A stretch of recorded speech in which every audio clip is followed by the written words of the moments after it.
Today is April 23rd, 2025, and I've been playing in our local Trump state media, as I tend to do sometimes, and in the comment section, I swear I had somebody that made Biddy look sane.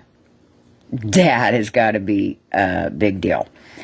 So I tend to, when I am replying to people, I tend to make sure I remind them of Velveeta Voldemort's 37 felonies and the fact that he is an adjudicated you-know-what.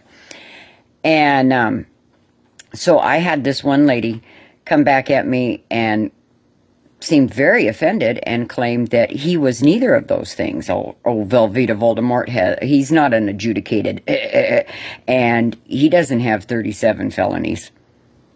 I said, well, he most certainly does. But that got me to thinking.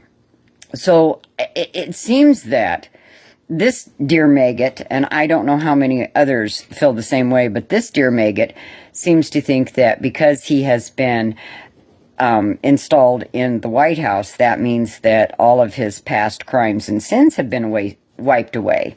So, in some other of her comments, she was excusing those past crimes and sins with the yeah buts.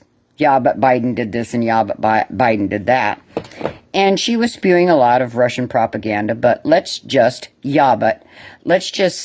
think about that. If you go with MAGA reasoning, which makes your brain bleed, but if you try to reason like the maggots, because Velveeta Voldemort is the president, he is absolved of all of his crimes and sins.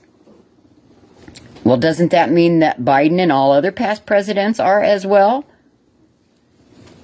I'm interested to hear the maggots' explanation on that, and I'd kind of like to watch it because they certainly do tie themselves into some serious knots to justify the craziness that comes from the tips of their fingers when they're typing these comments.